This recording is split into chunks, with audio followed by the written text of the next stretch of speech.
All right, class, we're going to talk now about another application of integration, finding volumes. Okay, so like what volumes, what solids can you find the volumes of?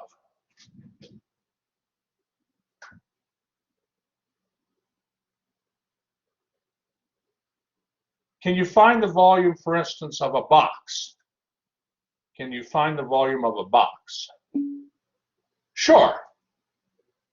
That's right, Jacob. Length times width times height. Did you learn in the past about finding the volume of a cylinder? Sure, Sophie remembers that. How about the volume of a sphere? Okay, Sophie remembers seeing that, and Jacob, and so you have some, and sometimes students learn how to find the volume of a pyramid or a cone, and you know there are standard solids that there are formulas for, but mathematicians, you know, long time ago, wanted to find volumes, for instance, of other solids. Okay, like for instance, they mentioned in the book that some of the pioneers of calculus, such as Kepler and Newton, were inspired by the problem of finding volumes of wine barrels. Okay, so wine barrels have a different, wine barrels aren't shaped like a sphere or a cylinder or a cone, but yet finding the volume of a wine barrel is important because wine was, you know, like a commodity back then, right? I'm not an expert on history, but I think in the 1700s a lot of people drank wine because they didn't have, you know, Diet Coke, right? I don't know. Maybe that's, you know, maybe that's. Well, we know they didn't have Diet Coke, right? So all I know is when I see movies dated in the 1700s, how many's seen that they're always drinking wine? Movies that are like those period pieces. Jacob knows what I'm talking about. Michelle knows what I'm talking about. Okay, so all right, so we need some kind of approach here to help us with this. So look here at figure 2. Figure 2, we have a solid. Okay, we have a solid, and there's volume to that solid.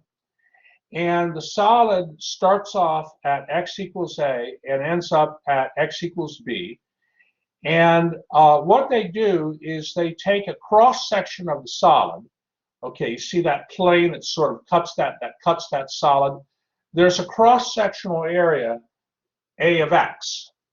Okay, so do you agree if you take different cross sections of that solid, it's like cutting a bent loaf of bread. If you take different cross sections of that solid, do you agree that the cross sectional areas are going to differ? As x varies, the cross sectional area a of x will vary. Does that make sense? One more time. Yeah, if you were to, okay, Jacob agrees. So if you were to like cut that, so you see there right at that where they cut that solid, there's a cross-sectional area in purple that has a of x there. Yeah. That just means that the cross-sectional area is a function of x. So if you were to take another cross-sectional area, if you were to cut that solid at a different value of x, the area, cross-sectional area, would be a little different. So that's what I'm trying to say. Does that make reasonable sense? Yes. All right, good. Well, okay, so now, of course, what we want to get to is volume, right? So in figure 3, what they have here is they have there, in figure 3 on the left, they have a piece of the solid. Now they're not looking at it where they cut the solid, they're looking at a piece of the solid. piece of the solid has that purple cross-sectional area, A of x, but then the width of the of that piece of the solid is delta x. So if you wanted to find the volume of the ith slice, okay, or ith slab of the solid, you would the volume of that ith, hold on, the volume of that ith slab or slice of the solid would be equal to the cross-sectional area times delta x. Because if you take area times width, that's going to get you volume, right? That's going to get you volume, right? If you it's like if you have let me see here. I want to do it the right way. Let me go to the whiteboard here, and let me see. I might have to draw.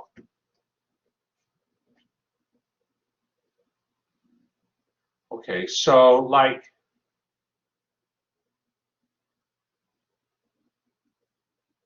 I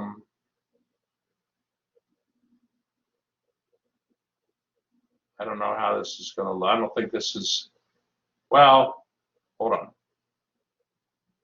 Let me just try.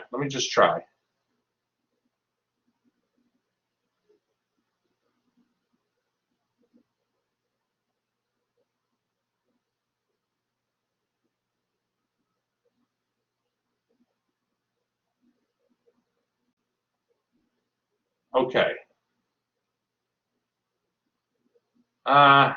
Debating whether that's, I guess that's okay. I want to try to make it look a little more, hold on, we can clean that up a little bit.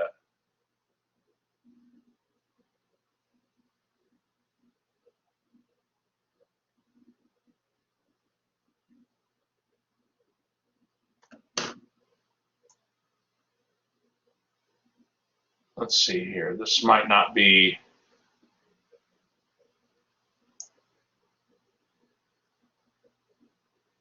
hold on. Just give me a moment, class. Give me a moment.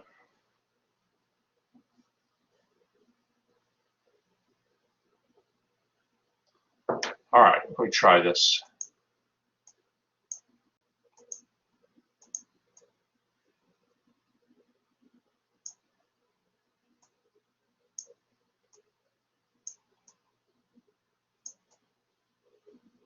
That's certainly better. Okay, so you have a solid here. It's like a Tootsie Roll, okay? And here, and actually maybe I can even draw it bigger. Hold on.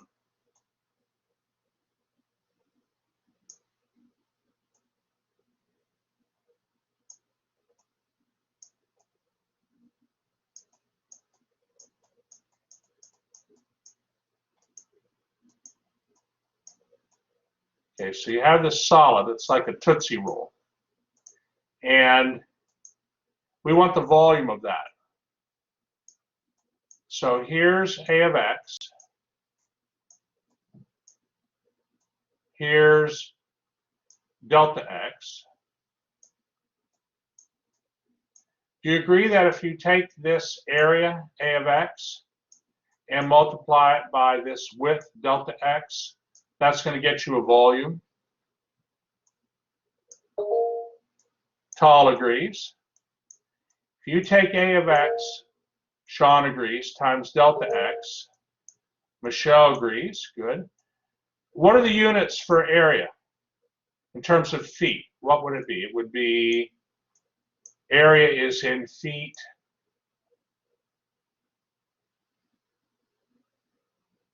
What?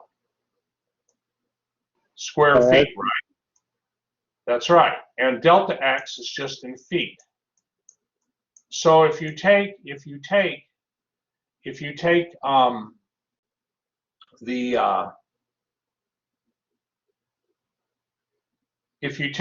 feet times feet squared times feet, you get cubic feet. Okay, so what I'm trying to do is I'm trying to justify trying to justify why this volume of the ice slab is area at xi times delta x. How many find it helpful to think in terms of like square feet times a square feet for area times, like in terms of units, areas in square feet, delta x is just in feet, that's a width, so you get cubic feet, that's an area. How many find that helpful? Is that helpful? Thinking in terms of like units? Okay, Michelle likes that. Good, good, okay. Well, so we want to add up. Hold on here. I don't want to do that. I don't want that. Hold on. Hold on.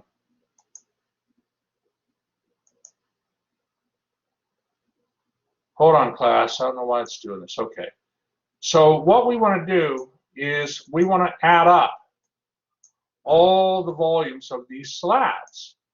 And as you see in the picture on the right in figure 3, we want to add up all those volumes of each slab. And obviously, if we take the solid and break it up into more and more slabs, we're going to get a better, more and more discs. Well, these are slabs. We're going to get a better approximation of the volume. But the point is, then, if we want an approximation of the volume, hold on here.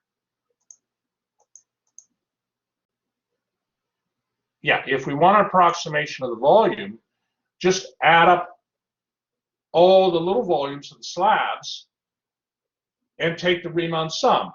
And as we let n go to infinity, okay, what is this Riemann sum going to turn into as we let n go to infinity? It's going to be the integral of what? The integral of what function?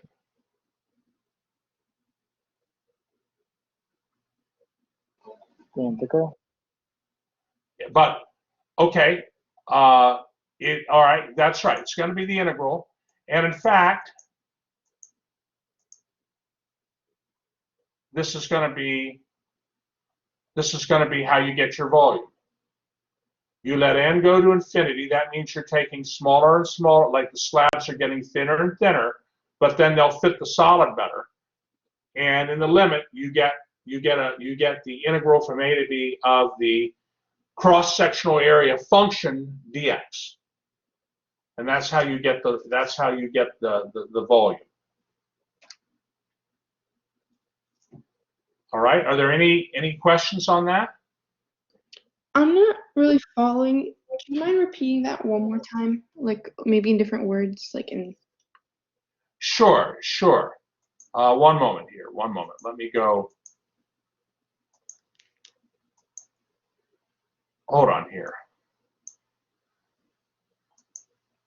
Let me go back to the thing here.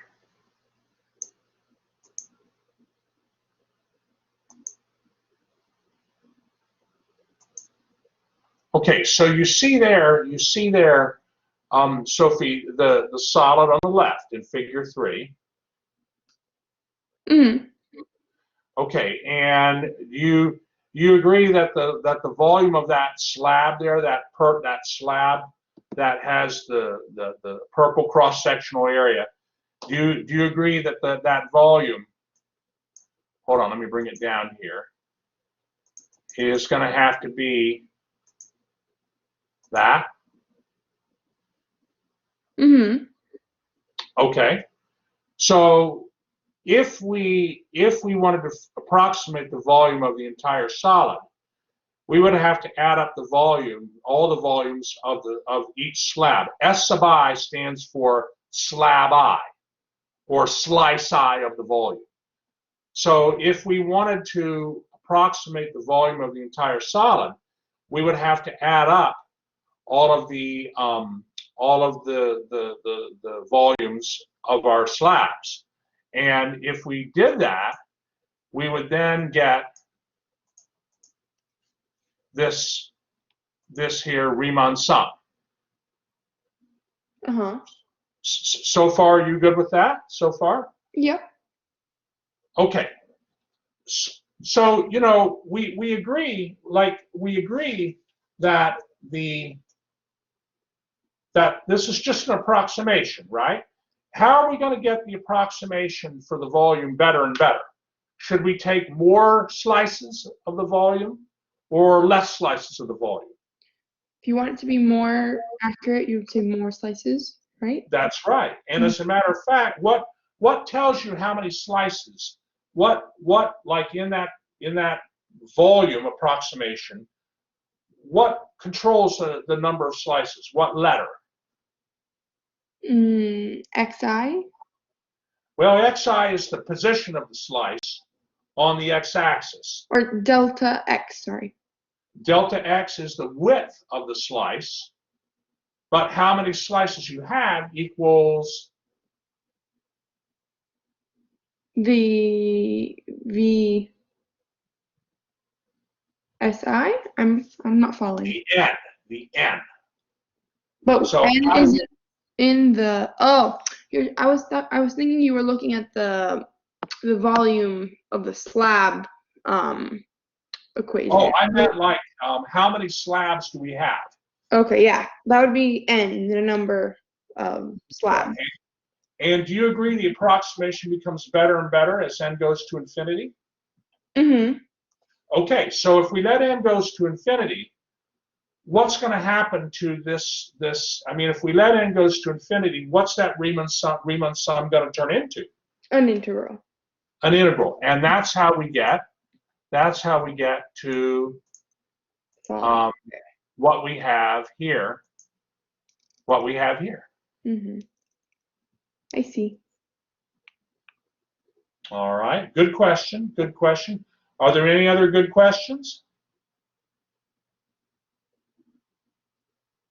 Okay. Okay. So let's go ahead and let me see here. Yeah, let's look at a few examples from the book here.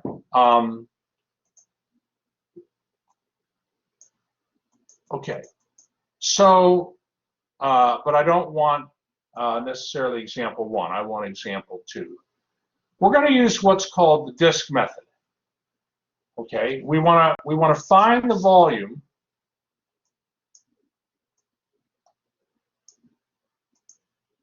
Okay, find the volume.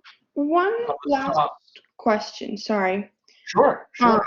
So in the previous shape that we had, the slice, I don't know, kind of resembles like a loaf of bread to me from the side. I agree. And how would you go about getting an area for something like that? Well, that's the problem. That's the problem. We have to work with, we have to have slabs or slices that we can find volumes of. And one volume we can find is the volume of a disk. A disk is a cylinder. So in example 2, they talk about using what's called the disk method. And they want us to find the volume of the solid obtained by rotating about the x-axis, the region under the curve y equals square root of x from 0 to 1. They want us to find the volume of that solid. So this is not like they have a picture here. They have a picture. Whoops, hold on, I went too far. Hold on here. Here in figure 6, here's a picture. Let me make it, let me see here. Let's see, hopefully that's in there okay. Yeah, so you have an A and a B. This is figure 6 here, figure 6. So you have y equals the square root of x from 0 to 1. And you see there in figure 6A that little thing that looks like a rotation, looks like a rotation symbol along the x-axis. Mm-hmm. Yeah, everybody sees that. So if we take that if we take the shaded area below y equals square root of x and the x-axis, if we take that and rotate it around the x-axis, we're going to get the solid that you see there in B. Correct. Okay, now how can we approximate that solid? Well, what if we were to inscribe a bunch of discs or cylinders inside the solid? We could add up those volumes of those cylinders, and then we would get an approximation. But of course, for any disc, any cylinder, okay, what's a very important part of a cylinder to find the volume of a cylinder? The radius. The radius. Well, okay, so for this cylinder here, what would the radius equal?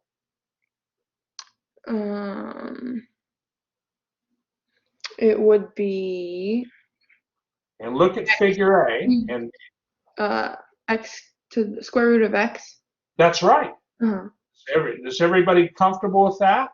Do you see that there in the figure there, figure A, figure 6A, how they draw from the x-axis a radius to the curve, and that distance, which is just square root of x, because that's like that's take the square root of x and subtract 0, and you get square root of x. That's your radius. So the cross-sectional area of this disk below has to be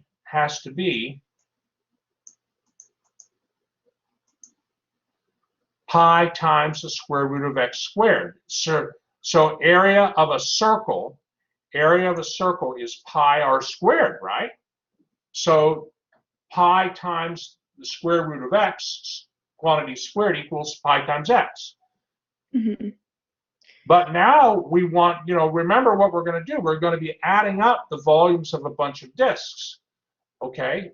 And so the disk itself, the volume of the disk is going to equal the cross-sectional area, A of x, times delta x, which is pi times x delta x. So therefore, the volume of that solid is, really once we know what the cross-sectional area is, that's really all we need. The cross-sectional area is equal to pi times the square root of x squared. That's the area of a circle with radius square root of x. The cylinder, the cross-sectional area for the cylinder is the area of a circle with radius square root of x. So A of x is just pi times x, and we integrate that and we get pi over 2. I understand that, and thank you for explaining that. But for something like the problem with the earlier shape, where it looks like the loaf of bread or the slice of bread, how would you go about finding the cross-sectional area if it's a kind of like an irregular? Well, we can't do it, and that the loaf of bread was just a conceptual solid to help you understand how they derive the definition of volume. Okay. But in practice, unless we had a function that modeled that cross-sectional area of that bread as x changes, we wouldn't be able to find the volume. Okay, so we won't have a problem like that unless they tell I don't think so. I hope not. Okay. I don't think Me so. too. Alrighty, thank you. I know you won't. I know you won't. Samuel, question? Are you going to require us to sketch out the actual graph? So sketches help a lot, rough sketches, and I would like to see them when you do your exam, but it doesn't have to be like a work of art. Let's put it that way, Samuel. Trust me, the sketches will help you get the right answer. I mean, these kind of problems, I couldn't do them. I personally couldn't do them without drawing some little sketch. But it doesn't have to be like, you know, like in other words, it's an excellent question. You see up here, hold on here. Let me go down here. So you see here this the sketch in figure 6A, that sketch on the top. That would be enough to draw. That would get the idea.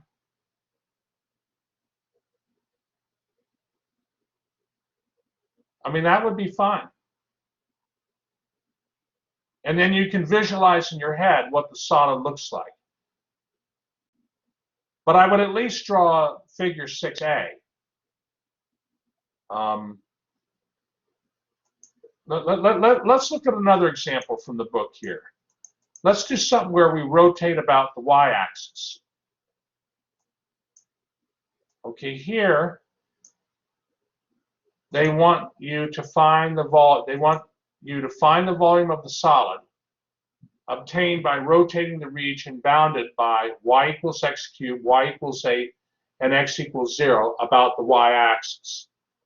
Okay. So, okay. We need to draw a picture. We need to draw a picture of this. We need to get a picture of what we're doing. So, okay. If we go down here to figure 7, here's a picture of y equals x cubed. Okay, that's the, you know, the function there in the A part. X equals 0 is the vertical line. It's the y-axis. And y equals 8 is a horizontal line. So you see in figure 7A, you shade out that, that area on the left. Okay, and that's your area, but you're rotating that area. You're rotating it about, or you're rotating that region, I should say, about the y-axis, and that creates that bullet-looking shape that you see in figure 7B. Okay. And we want to find the volume of that. Now notice that the disk, the width is delta y. The width is delta y, not delta x would be, so like for the first let me go up here again. For the first solid, that the first problem we did, the width there of the cylinder was delta x, and our integral was with respect to x. But for this problem, okay, the disk has width delta y, and so the integral is going to be with respect to y. So what we have to do is we have to find the cross-sectional area for that disk. So in figure 7A, okay, what would the radius be? See that sort of purple rectangle? What radius does that have?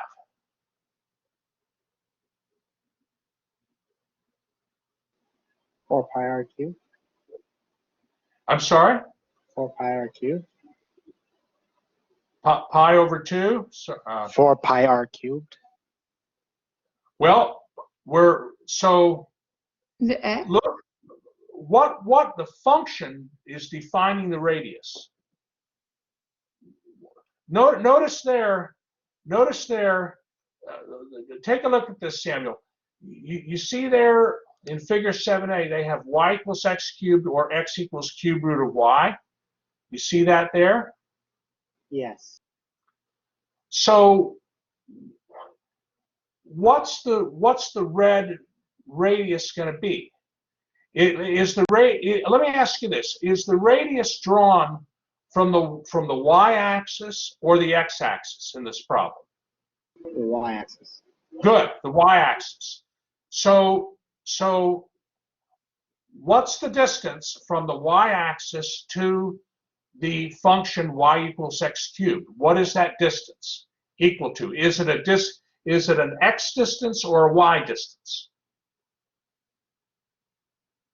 It's An X it's an x distance. It's an x distance. Okay, what is that distance equal to? It's the cube root of y. That's right. That's right. So the disk on the right, the cross-sectional area, is going to be equal to pi times the cube root of y squared.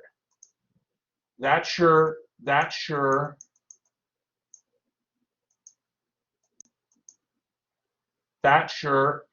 cross-sectional area. See that?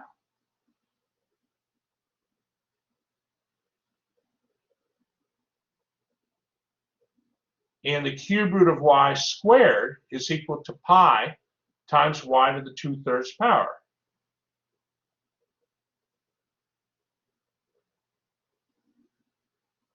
So far, is everybody comfortable? Maybe give me a thumbs up if you're good so far. The ping's good. Okay, wonderful. And Sophie and Jazzy and Jacob and all right, very good, very good. Well, okay. Well now, if I go down to the picture, see, I want to keep this simple. I want to keep this simple, and the graphs are very good in the book. Okay, what would the limits be on y? What would the limits be? What does y go to in that solid? 0 to 8. 0 to 8. Right, and so there you have it. There you have it. The volume is simply going to be equal to the integral from 0 to 8 of pi times y to the 2/3 power dy.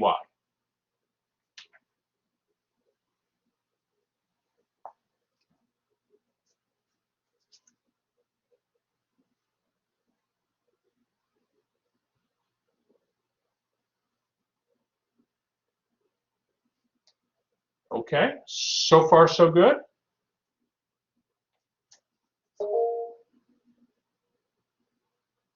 Oh, Sophie, question. No, I was just replying to so far so good. Oh, okay, you're good. You're good. Okay. All right, let's do another example now. Let's do another example. Okay, we're good with this. Let's do another example here.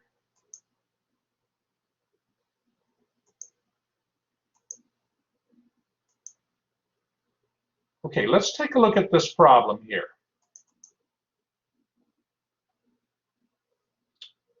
All right, let me give you a moment to copy it down.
Yes, Sean.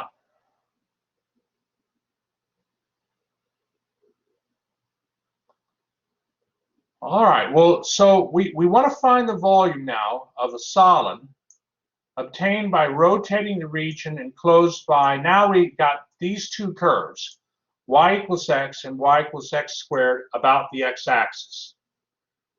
So how would we, I mean, how do we have to start this problem? I mean, what do we really need to do to start this problem? Graphing, that's right, Sophie. I mean, there's really, I mean, graphing is your friend, right? Graphing is your friend, sketching is your friend, and you don't always need to use Desmos to do a graph. I mean, I think y equals x squared, you can graph that easily. So I'll go to the page here, and here's and click on the right if you don't worry about this comment here. Don't worry about this comment. This here is my little picture.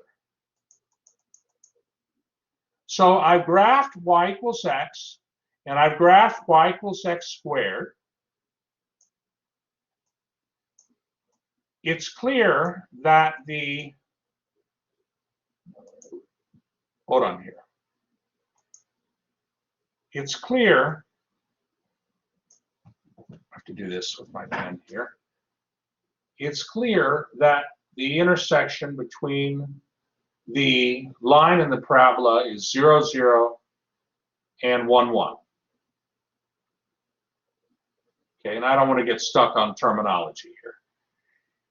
So, all right. So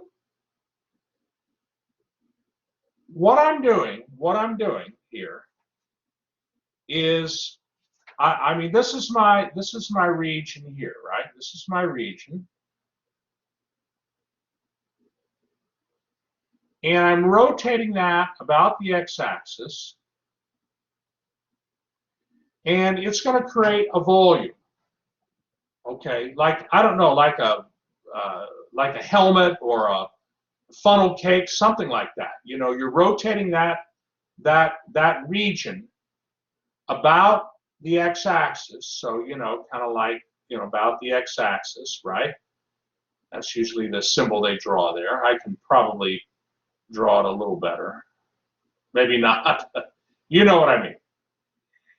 You're rotating that region about the x-axis, and I just kind of, for perspective, I mean, I can draw the image of the region here, and then, you know, I mean, this sketch is no big deal. It gives me an idea of what the volume is going to look like. It's like I don't know, but I got to find what the volume is. So for this problem, I have what's called an outer volume and an inner volume. So in this problem here, okay, if I blow this up a little bit,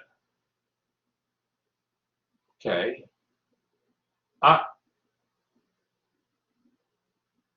okay, I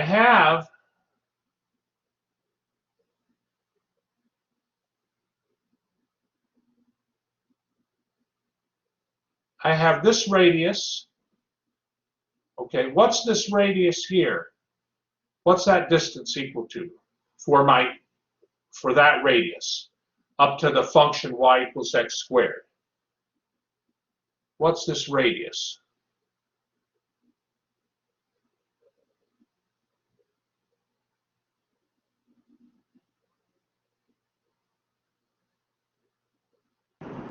X squared? That's right. That's right, Leping, x squared.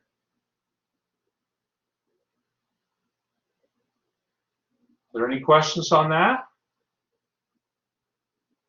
And this here is my inner radius. Inner radius.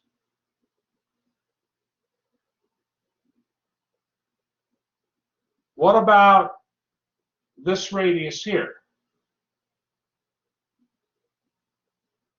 X. X. That's right. That's right, Sophie and Maria. That's right. This is X. That's my, not inner radius, that's my what? Outer. Outer radius.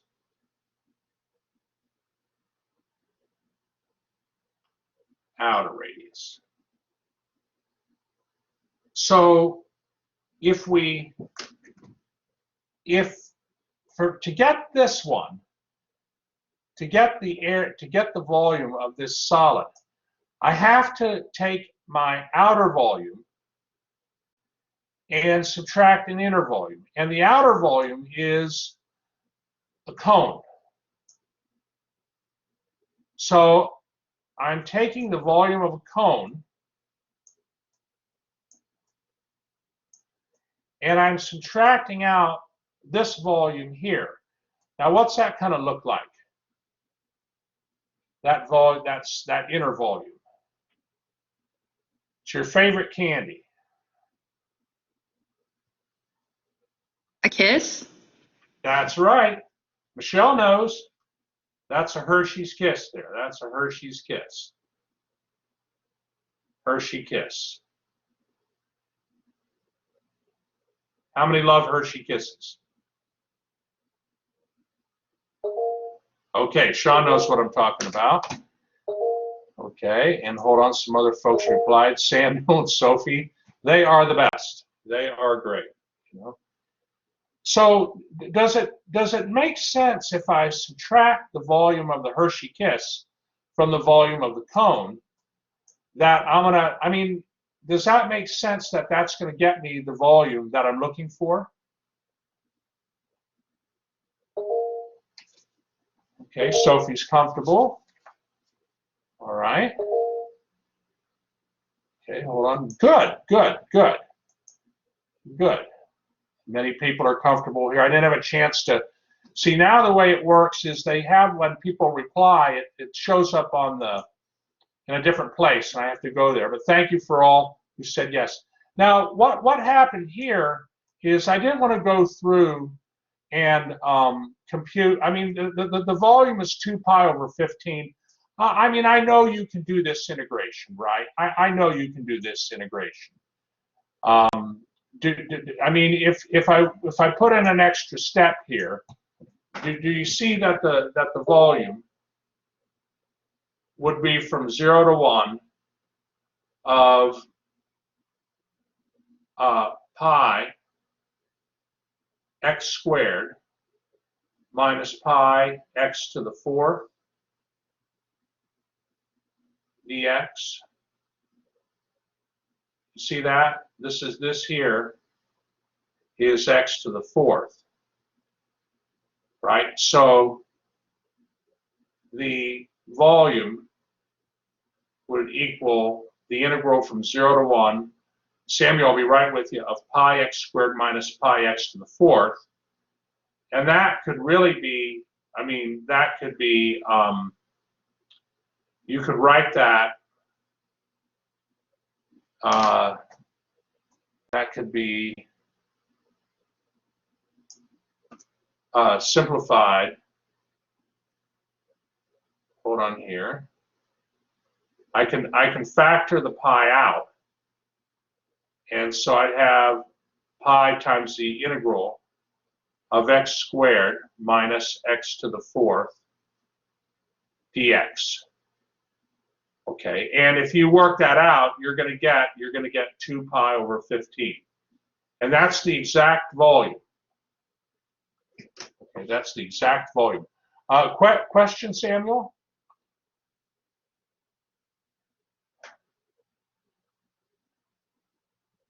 No, I just forgot to put my hand down from before. Oh, okay, no problem, no problem. Are there any questions on this? So I just, the answer is going to be 2 pi over 15.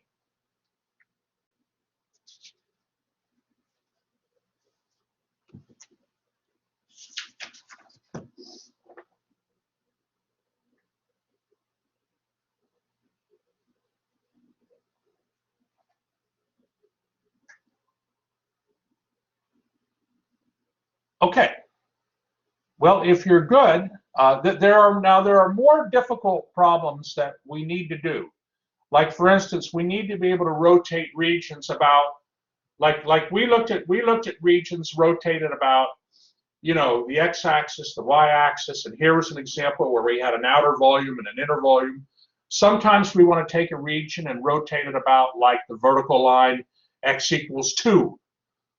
Okay, or rotate a region and about a horizontal line y equals 3, something like that.